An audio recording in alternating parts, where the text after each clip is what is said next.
नमस्कार, मैं विकास कुमार माली, कन्या विवाह एंड विकास सोसाइटी।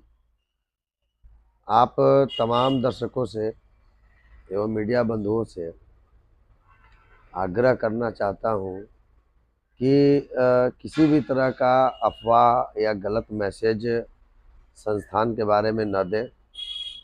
बिना मेरे से किसी भी तरह की जानकारी प्राप्त किए आप अपने अनुसार से तरह तरह के लोग तरह तरह का सवाल फेसबुक के माध्यम से और न्यूज़ के माध्यम से चला रहे हैं, ये गलत बात है।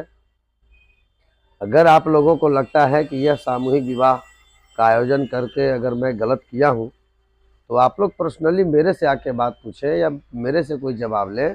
मैं जवाब देने के लिए तैयार हूँ, चाहे वो लिखित हो चाहे मौखिक हो। लेकिन अब बताइए, सामूहिक विवाह हुआ, विदाई के समय सारे लोग विदाई होने के भीड़ में समझ सकते हैं। अब उसमें क्या किए, बहुत सारे लोग अपना कोई गोदरेज लेके भाग रहा है, कोई पलंग लेके भाग रहा है, उसका पावा वो ले गया, उसका पार्टी ये ले गया। अब सबको सामान एकत्रित करके एक जैसा देना था, और जिसका सामान अगर कोई चोरी करके भाग गया या पलंग का कोई पार्टी लेके भाग गया, तो उसमें हम लोग की क्या गलती है?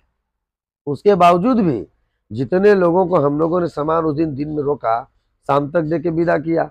एक दिन में 350 का सामान बांटना क्या संभव है? वो भी एक आइटम नहीं है, कम से कम 10-15 आइटम है एक लड़की को, और वो भी बड़ा बड़ा आइटम है, पलंग है, गोदरेज है। पलंग में प्लाई सेट करना पड़ता है, उसका पावा पार्टी का नट बोल्ट सब देखना पड़ता है। उसके बावजूद भी हम लोगों ने 40 सामान उस दिन बांटा, 70 सामान हम लोगों ने कल भेजा। आप लोग पता कर सकते हैं। अगर आप लोगों को इस सब शक की दायरा में आ रहा है कि सामान नहीं बांट रहे हैं, तो ये सब गंदा अफवाह न उड़ाएं।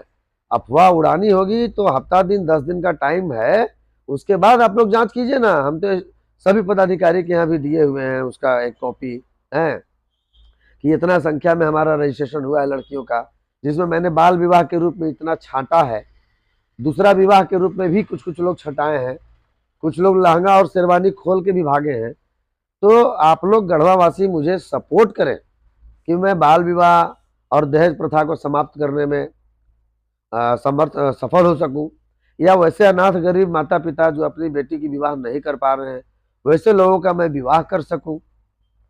तो आप लोगों से निवेदन है कि बिना जानकारी का या बिना किसी भी सबूत का गलत अफवाह न उड़ाएं, और अगर गलत अफवाह उड़ाते हैं तो फिर मुझे कानूनन कार्रवाई करनी पड़ेगी, और मैं फिर न्यायालय के शरण में जाऊंगा।